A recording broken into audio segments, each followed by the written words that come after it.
Hello and welcome to In the Game, Qatar's first sports podcast. Today it is like always, and this is no exception, and we're going straight to Nairobi.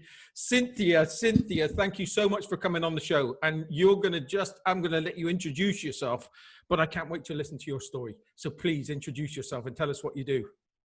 Hello, everybody. Thank you so much, Steve. I mean, I love your energy and I love being in this podcast. Thank you so much for giving me this opportunity to connect with you and to connect with everybody. My name is Cynthia Mumbo. I come from Kenya. I was born and raised in Nairobi with parents from the western side of Kenya, where Obama comes from. I like to say that, then everyone says, yeah. I always like that one. So every Kenyan that comes from where I'm from knows that Obama is a relative. Like he's like a distant cousin. But yeah, no, I'm the CEO of Sports Connect Africa. We're a sports consultancy that's focused on connecting, inspiring, and empowering stakeholders in Africa. In and out to develop the sports space within the continent. We're very passionate about Africa and finding African solutions for African problems, but collaborating with people from all over the world to kind of make that happen. Where did the journey all begin? How did you get this passion? How did it all start off for you? I want to think that sports was born in me because I'm so passionate about it. I've never known not to be in a sporting space. From when I was a little kid, I used to race my friends. I was always, when people were going for movies or something, I was running. I would wake up and run in the morning when I was 14. I just loved the whole space. But the thing that I've shared this several times, but it's something that I find very powerful in my life. I was very lucky to live with in the same neighborhood with a gentleman, Benjamin Ayimba, and Benjamin is the most accomplished Kenyan coach for the Kenya Sevens team.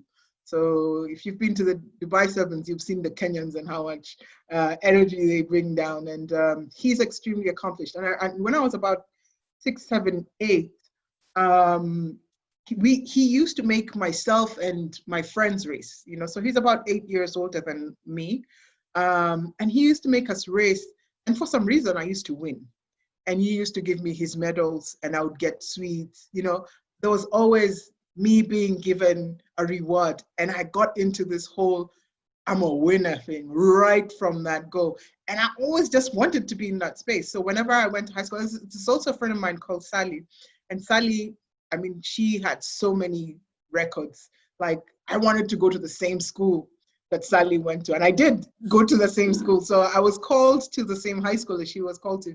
And I wanted to break her records in high school. I just wanted to I had these people that I was looking up to when I was still very, very young. And because I was gifted athletically, then I just found myself in that space. And that has been my journey. Wherever I went into it, I was always just running or found myself playing basketball. So the running side of things, what was your distance? 100, 200. Whoa. I've got a very good And I did 100 meters in 12.8. That was my fastest. Whoa. Yeah. Unfortunately, it didn't take me to where I thought it should. And that's why I started Sports Connect Africa, because I couldn't understand that as an athlete with that much, with so much gift and talent, I wasn't playing at the highest level. And there wasn't a platform for me to really do so much, even on the continent. So what I did was, okay, what solutions can I create and what can I do for people on my continent that would create opportunities for other young people? That's just incredible. And I'm going to take you back a little bit and I'm going to say, with what you were saying, who were the influences? You said about this coach, the Sevens coach, and right. He give you, how important was that to getting you to think that you were a real winner? The amazing thing is I'd never thought about it until I was very lucky to join the Women for Africa Foundation program at Babson College. And they sat us down and they said, guys, can you think of the moment that made the difference for you? The one moment that you knew that this is where I want to be. And I was like, that was it. I used to think about it, but it wasn't very conscious. It wasn't a conscious thing that I would share the way I'm sharing now.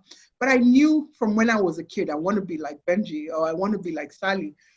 And it stuck with me until I got to this point where I was asked, and I was like, really, that's the point that I knew I wanted to be in sport, no matter what. And, you know, seeing him from when I was a kid, he was 16, I was 8, and seeing him progressing on to be a world champion, you know, and going all the way to the Olympics, I'm like, why not? And that, you know, our paths have been a little bit different from the sporting space, but I've always been in sports because I've seen him in sports, and he's always been there to encourage me as well. Is that why you started this company? Is it something that you want to make sure that you inspire as many people as possible? Exactly. So my path has been fascinating because I've not always been stuck in sports. There's never been an opportunity for me to earn commercially in sports. And so I did work in the corporate world for a couple of years, actually. I'm also very passionate about marketing and, you know, just business development and getting people to connect with stuff. So I worked at Firestone. If I don't know if Firestone still exists in your part of the world, the tire company. I worked in Firestone. That was my first job. Yeah, so I sold tires for 5 years, you know, carried tires and put them in the back of my pickup truck and sold tires for 5 years. And then I went on to sell booze. I worked at Diageo for yeah, right. So I sold my Smirnoffs and my Johnny Walkers and stuff, and local beer, Tusker. And I did that for 3 years. And then I moved on to a cooking oil and fat company where I was head of marketing. And so I have this very strong background in sales and marketing, working with, you know, blue chip companies that are well established here, but with an African focus. So I have a very strong understanding of the African, I would say the Kenyan consumer, but we're very similar across the continent. It's the language changes and a few things here and there. But, you know, I have that understanding of what the consumer is looking for, what the market is like. And I had that corporate experience, but sport would move with me everywhere I went. So when I went to Firestone, we started a basketball team with a friend of mine. When I went to Diageo, at that time I had been incorporated into the Kenya Basketball Federation executive committee, you know, and I was team manager for the national team at the All Africa Games at 25. So you can imagine, 25, 26, I was doing all these things, but I still had my corporate job, and it kept bothering me. Why can I sell this? You know, I understand this whole concept of product, of everything. I'm constantly looking at the Olympics, and whenever I watch the Olympics, or whenever I watch the World Cup, or whenever I watch the English Premier League, I would always look at it from my corporate perspective. So I can see brands, and I can see consumers, the fans, and I can see all of this. And I was like, how do we make this work? Because my challenge is our athletes are not earning, they're not living off of this, and we're not making anything out of this. So how can we relate this? And my corporate experience really, you know, got me to think. And so I decided, okay, with my marketing brain, come up with a name. That's where it started. I'm like, I love Africa. I love connections and, you know, being with people and, you know, bringing people together and finding solutions. So connecting and sports. So Sports Connect Africa, that's where it came from. Oh, I looked over your website and let's tell everybody your website, because you are an inspiration. It's like, and there's so many questions, but what's your website domain again? www.sportsconnectafrica.com. sportsconnectafrica.com. Honestly, you've done so much. Now I'm going to take you back. So how important, I know that we said before COVID, so everything is going well for you. You told me just before we come on air, you said, oh, things were really, really going well and it was going to be a big year. And then all of a sudden, out of the blue, bang, COVID comes in. I don't know. It's been an emotional run. I have to be honest. You know, I think sometimes people mask the pain But I like to share and say I believe I got into depression at some point because one, I'm always outside. I'm always moving. Things are always moving. 2 days before we had our country lockdown, I was to travel to South Africa to speak at the World Football Summit. So you can imagine. Oh. And then everything crashed. We have a basketball academy that we've shut down since, and this is our, daily bread. This is where we get our everything. Then I had to wake up and say, okay, it's happened. You can't sit and lie down for like forever. What do you do about it? So there's technology, and people are back to watching sport. And I believe in my country, in the next couple of days or maybe a week or two, the sports minister is going to come out and give us the guidelines to get back into sport. I can tell you that in the villages, people are still playing. There's no social distancing and stuff. People are fine. They're doing their thing.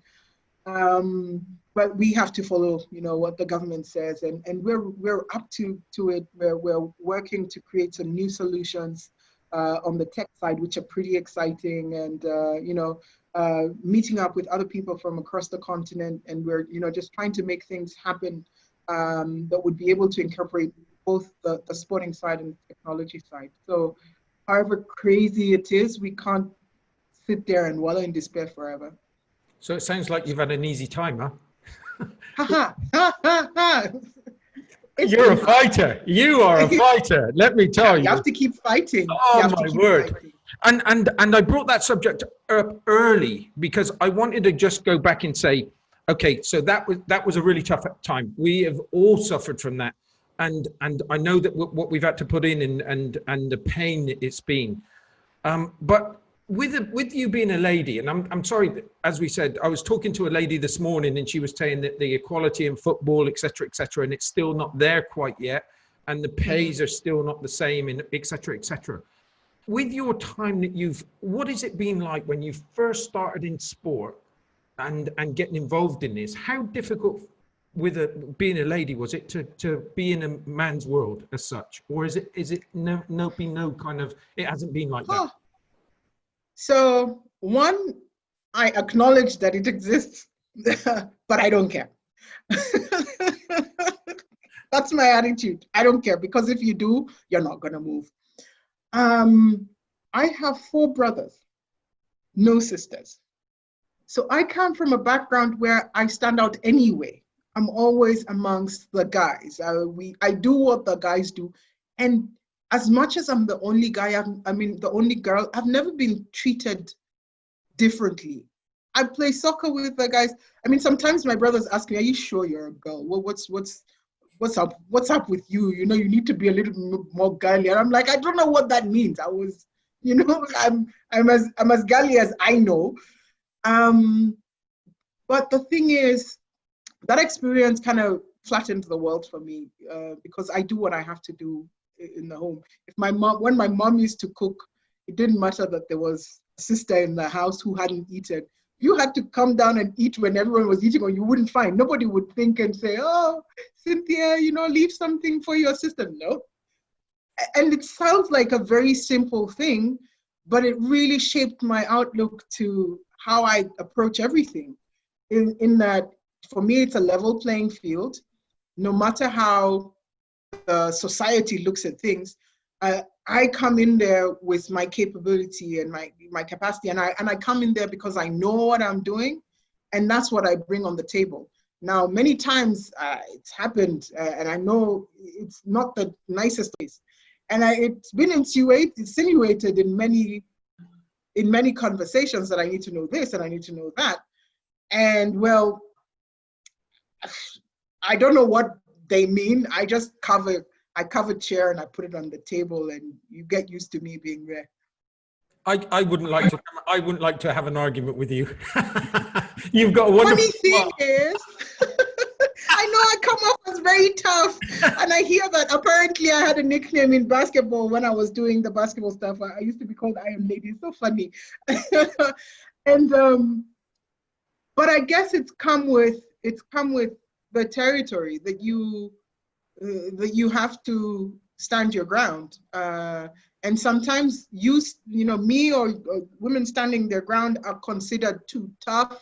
We hear that, too tough, you're too aggressive. I think it's being assertive. I don't think it's being aggressive. And you're this and you're that. But if I'm capable of doing something, if I'm able to do something, then why judge me by my gender? If you need a sports marketing plan, do you look at it and say it was written, and let's say someone brought it to you. If that plan was written and you didn't know who wrote it, would you ask, was this done by a woman or was it done by a man? I don't think so. And so that's my attitude towards these things, that if I sit on the table, what matters is what I'm bringing on the table. It's not, oh, there are 7 men on this table and Cynthia, please take the notes. I don't do it. I said, no, I'm not good at notes. Somebody else needs to take the notes, unless I want to take the notes. But it happens so often. So, my experience hasn't been necessarily easy. I've had to walk out of many things. I've had to be kicked out of many things, and that's fine. But I always say in my heart that if something is of you, then it will be of you. And if it's not, then you learn from it. And if it's an attitude problem, I acknowledge if there's an attitude problem and learn from it. But if it's an issue where people are having a problem with me, my attitude being strong and me standing out, then they're lost, not mine. Okay, so I'm taking you on this journey. I said I tried to take you on a journey. So we've come over the COVID, and we've come over the you trying to kind of go up against some difficult circumstances. Come on, tell us now. Tell us now what you've achieved. Tell us the type of things that your group is managing and you're doing. Okay, so really, really cool. We have a basketball academy, the Campo Elite Basketball Academy, where we manage kids from 6 years to 18, 19 years, and that's been amazing. We started with 4 kids. We now have at least 50 to 100 kids every cycle, which is really cool. And then we had, before COVID last year, we had what we call the Africa Sports Business Mix, and this is really just a networking forum for Africans and people from outside, really just discussing sports issues. We were very happy last year to host one of the top lawyers, sports lawyers in the world. Apparently, he's called a sports law god. You should hear me say this, he's going to laugh. Professor Juan de Dios Crespo Perez. Now, every lawyer that I know, sports lawyer that I know, has either passed through his hands or has passed through someone who's passed through his hands. Right, so that's how revered he is. And when I was introduced to him, and I told him, we'd love to host you and have you come with us. He was very excited. He came down, and we had a fantastic time. We had 92 students on something that we'd never imagined, a first time. So that was really, really good. Recently, we've started the Africa Sports Career Chats, Sports Connect Africa Career Chats. So really just showcasing Africans, both in Africa and in the diaspora, who work in sports, their journeys and stuff. And that's been also fascinating, but also mixing it with different people from around the world. So we had a lady from FIFA, Sarah Soleimani, who gave us her amazing story. She's the head of governance for Africa at FIFA, and we will be having the commercial director of Crystal Palace, jumping in on with us pretty soon. So we have a whole list of amazing guys who are coming in for that.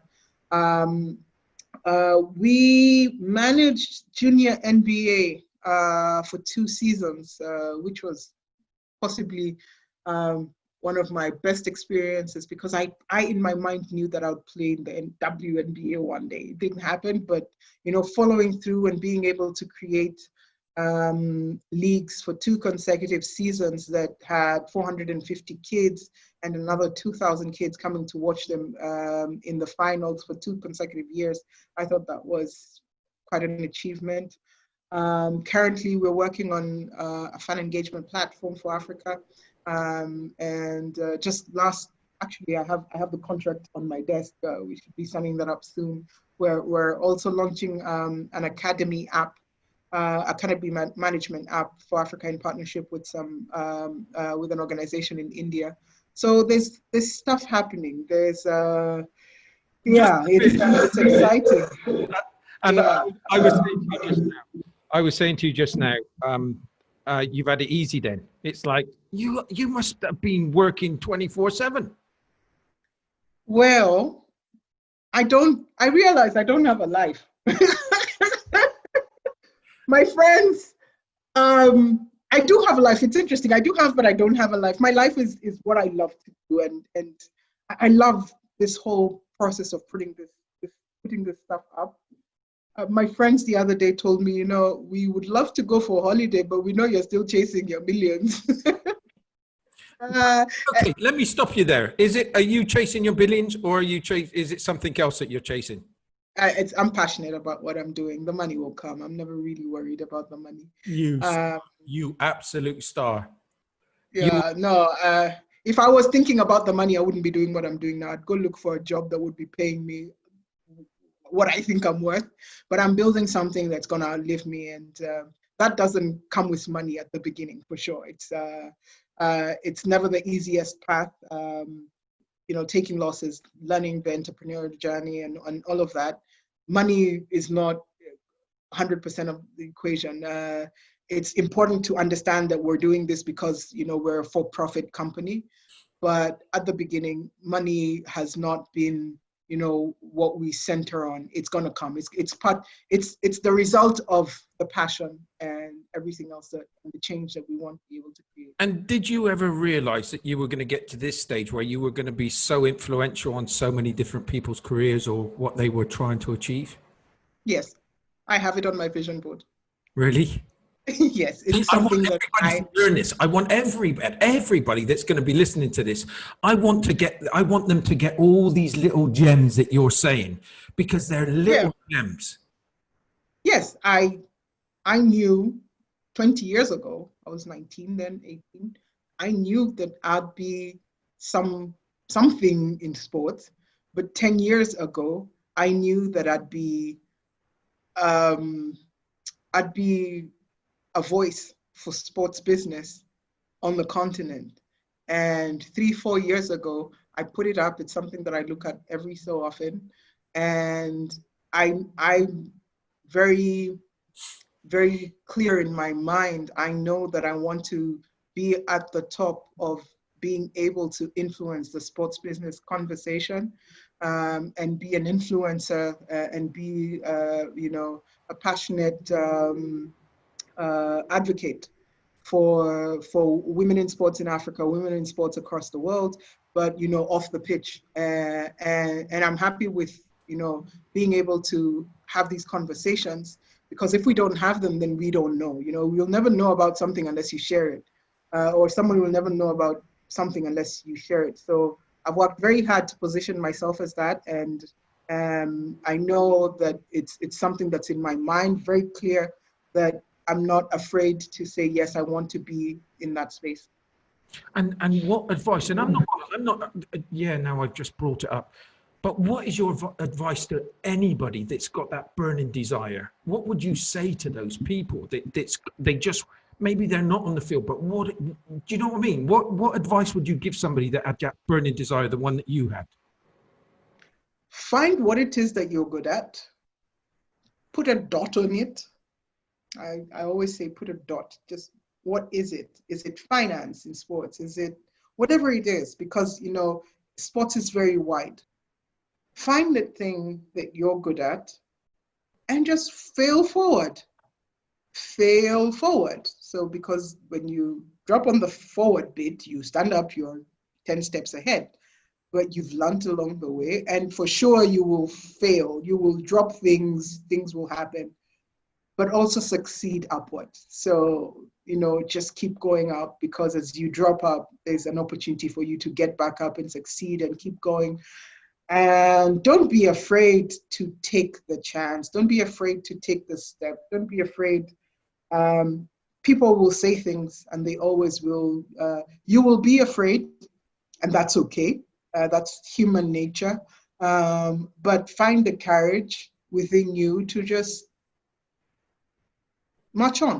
Just march. I mean, our paths are also different. So march. Where do you get your strength from? Interesting. I have an immensely amazing family. So my mother and my father are something else. And my son gets me going. So I have a 12-year-old son who if I'm not doing the right thing, then I know I'm not the right example for him. But my dad's an entrepreneur, and I've seen him struggle and work and do amazing things. And my mom always used to say, "You're just like your father." I used to take that really badly until I realized, yeah, I am just. One day I told her I am like my father. And the moment I saw the positive in that, I realized, I told her, you know what? I actually am not like you, because my mom's worked in government all through. Very strong wills. That's where I get my strong will from. I've never seen a human being who helps like my mother. She just carries the world. Incredible. If I could be half of her, then, I've done my bit of kindness for the world. She's incredible. But my dad's an entrepreneur who just keeps going, digging and digging and digging. And I get my strength knowing that, if I do this stuff that's incredible, then I'm making them proud. And that inspires me. Africa inspires me as well. There's so much potential on this continent. And the people are enterprising. It's just sometimes we don't get the same opportunities.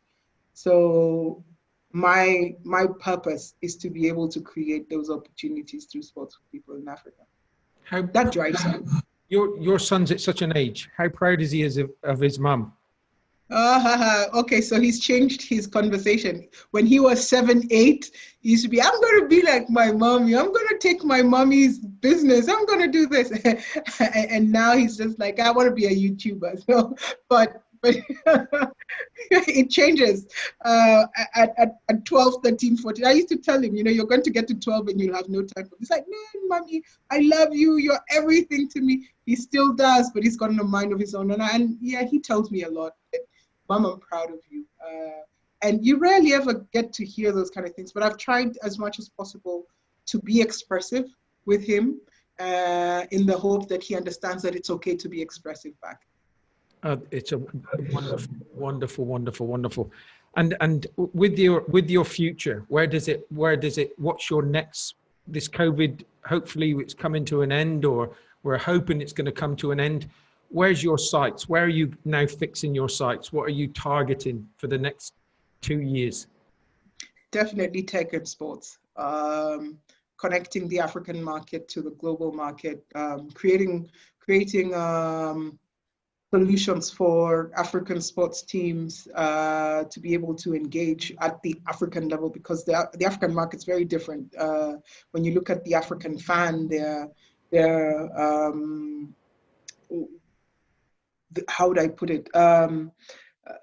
Their disposable income is not like what it is in Europe, but their aspirations are just as high, and their consumption is just as high. So creating a value chain for the African fan through technology, and being able to create value for them, and create value for teams, and create value for the international teams as well, I think is something I'm very, very excited about. So I'm very big on that. And the other project that we're working on that's very, very close to my heart also, I'm working with a friend of mine, my brother now, Hisham El Amrani. He's the former CEO of CAF. And we're working on a project where we're calling it the Africa on Track. And really it's just creating a community for African sports stakeholders, to be able to engage, to empower them through education, and also just sort of a LinkedIn kind of style thing, and bringing people together where they can, connect and build each other. Because sometimes we can all think about the world, and we worry sometimes. But when there's people like you in this world, we don't have to worry that much. Oh, come on, Steve. I'm telling you, the thing with it is, I've learned some very good things today, and it's like your smile for one.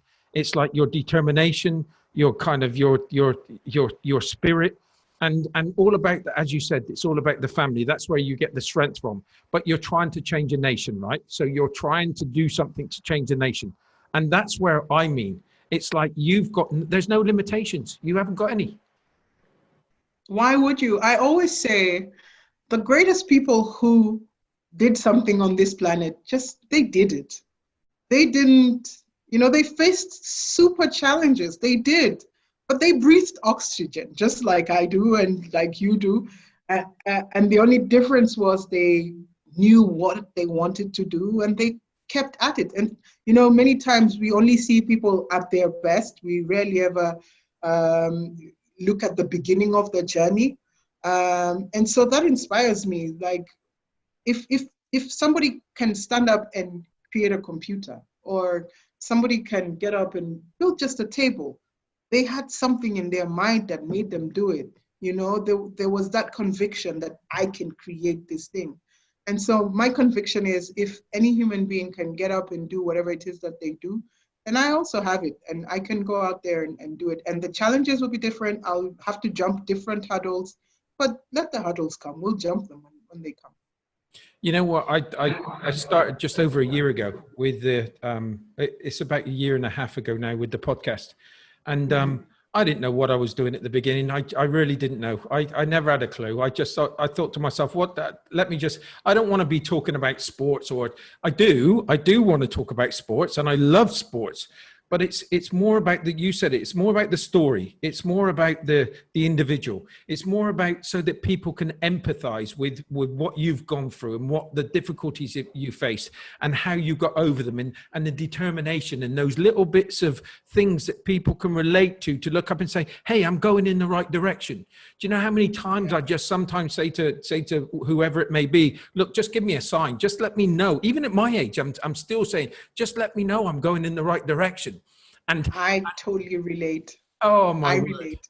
And I relate. There are days I'm like, oh, what am I doing? And then I'm like, and then I get a phone call at the end of the day or the next day in the morning, and they're like, Cynthia, we wanted to reach out to you because you. And I'm like, okay, I'm not doing badly. I'm okay. Yeah, come on. It's like, and those are the feelings that you can get. And the thing with it is, nice people, we don't go out there to try and be nice people. We just go out there and try to be helpful, right? We just try to kind of add something.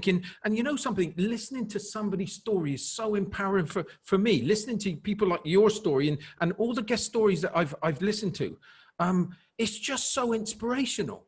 And it's like, and we all started as we've all been the same type of person. We've all had the same opportunity. Okay, there's some things that we've had to face, but like all these difficult things, we can look back on our lives. And the times that you can look back on your life and you look at those areas, you're not looking at those areas, those times where it was all easy and it was kind of, oh God, you look at the times that you had problems, because those were the times that you feel more proud, and the times those are the times that defined you.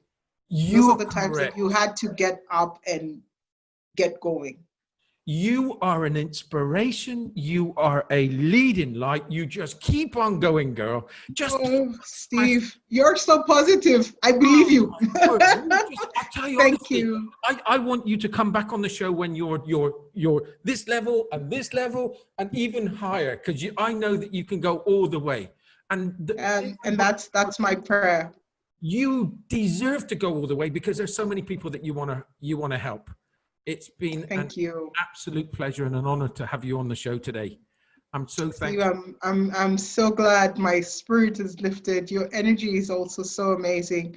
And my when I wake up in the morning, I always pray and I say, I hope I make somebody smile today, even if it's a stranger. So sometimes I have, you could think I'm crazy in the street because I walk and I smile at strangers. So sad that we have to cover ourselves now. But, I walk in the street and I smile at strangers, and that person will always return a smile.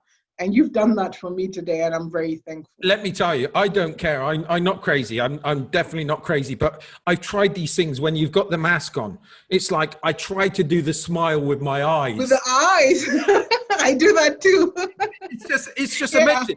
And you know, I used to have so many people that say, you're crazy. You just go and meet anybody. You go and talk to people. My thing was in a lift. So I would be on the 18th floor in this hotel at one stage. And if I got into the lift and there was somebody in there, I needed to know their whole life story before I got to the ground floor. I know very few people who are like you and like myself. I have a friend who works at iSport Connect, Ray James, and we were having the same conversation last night that if I meet someone, I want to know about them. I just want to know their life story. So it's so fascinating to meet somebody else like that. And I guess it's our nature. It's who we are. I know that there's some people who are just like, I'm going to look at the wall and that's it.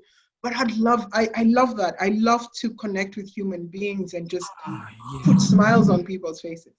Because you cannot change the past, but you can change the future. You can always influence the future. Oh dear. And you keep on doing that because you are. I'm telling you, I've loved the conversation with you, and I could talk for you for hours, but how quick was that? That was so quick. It was amazing. Yeah, it was amazing. Did you enjoy it? Yes, very much. I'm telling you, I'm beaming. I mean, sometimes I get into meetings and it's so professional and I have to be but your energy is so endearing and I'm so okay with throwing my hands out there. Trust me. I'm just as crazy in person. I just want to get to know people.